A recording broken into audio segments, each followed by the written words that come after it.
Hello, ladies and gentlemen, and welcome to a Thursday afternoon episode of Ted's Booze Cellar with me, your most gracious host, Ted.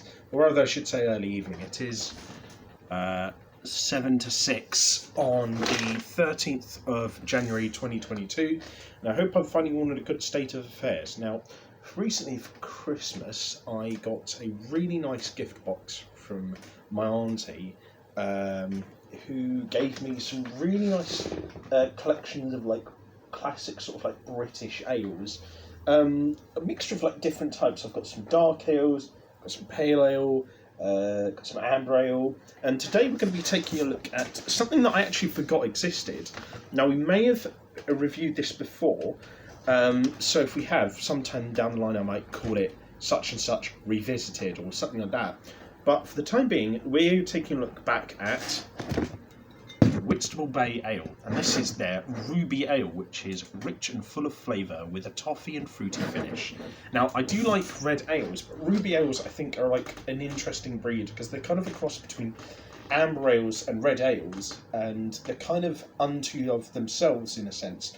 Usually they're pretty sort of mild in ABV, and they've kind of got, I think, the best of both worlds in terms of red ales and amber ales. So I'm interested to see what this one is like, because Whistable Bay, alright, you know what, you might say they're kind of, the British ale is not the most exciting kind of beer in the world to some people, and you know, it's also not a craft interesting little ale from a small brewery, because Whistable Bay is made by quite a bit of a larger brewery, you know, made by Faversham Steam Brewery, as it were. So they're quite a large and old and established brewery, as it were.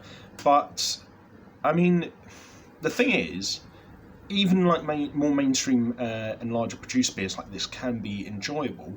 You know, it doesn't necessarily have to be craft and small brewery to be really enjoyable. Sometimes something just has to be simple and plainly palatable to be something that you enjoy, and I generally enjoy Whistable Bay ales really quite a lot, actually, so I'm interested to see what this is like. Now, I will say that I really like the design of the label.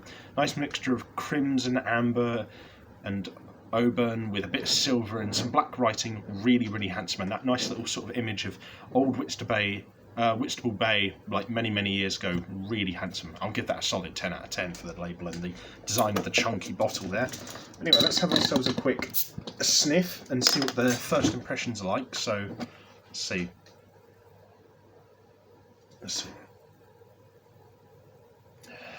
Kind of smells like a cross between a sweet kind of hazy lager and a kind of auburn red ale, I think. Very smooth, a little bit of sweetness in the after smell there, but none of the scents are too overpowering. There is a little richness of oak in there, I feel, but yeah, very nice smell. I'll give that a solid 9 out of 10. But as always, we'll have ourselves a quick palate cleanser of water first.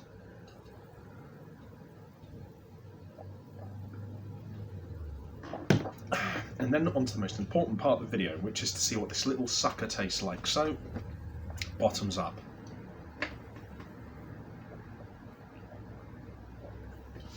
Oh, it's got a bit more fizz to it than I thought.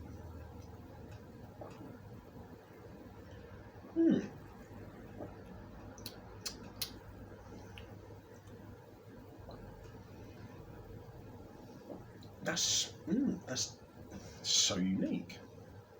It's kind of got the texture of a lager. The taste, the main body of the taste is kind of like a gold beer, and it's got this undercurrent of what feels like an auburn red ale, and then the finish is kind of like a pale ale. Not so much in the flavour, but more so in the texture of having that little bit of fuzziness at the end to sort of mix the flavours together a bit. The finish is more of a kind of a go-between between wet and dry. It's not tart or sharp, which I think suits this kind of beer quite nicely. It needs to have sort of a smooth, kind of oaky sort of texture. But in this case, it is definitely a bit more fizzier than you probably would really expect from this kind of British ale.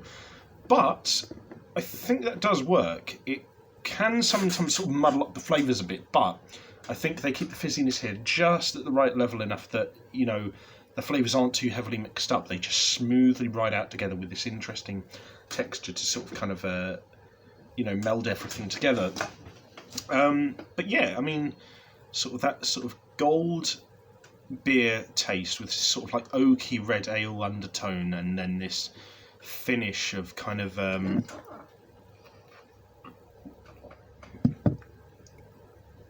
almost like a cross between red ale and pale ale. It's really nice. Despite having a definite bit of fizz to it, and a bit of a muddled texture at the end, it's actually a really smooth drinking experience, which is, I think, one of the main characteristics of Whistable Bay. Despite like characterising themselves by being sort of slightly carbonised ales, I mean, they generally are like very smooth and very drinkable. I think the lowest I could ever really say any one of them was any given time in my life was probably a 6 out of 10, and that's pretty good. So with this,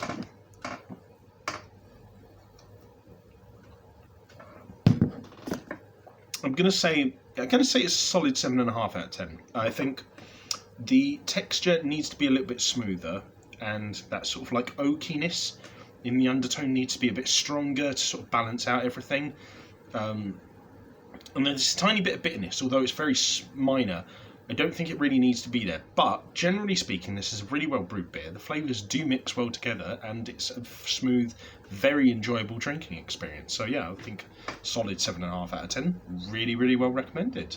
We'll see what the other beers in that box are like very soon. But in any case, I hope you guys enjoyed this video. If you did, leave a like, share and subscribe. If you have any suggestions for future episodes, leave them in the comment section down below. And if you want to check out anything else I do online, I'll leave the links to all that in the video description down below. But as always, what else was I going to say? Oh yeah, and if you have anything you agreed or disagreed with, or any suggestions for future episodes of Ted's Booze Cellar, leave those ideas in the comment section down below. But until next time, have fun, stay safe with whatever you're doing, don't do anything I wouldn't do, wash your hands, drink responsibly, know your limits, and I'll see you guys at the bar next time on Ted's Booze Cellar. Bye bye for now.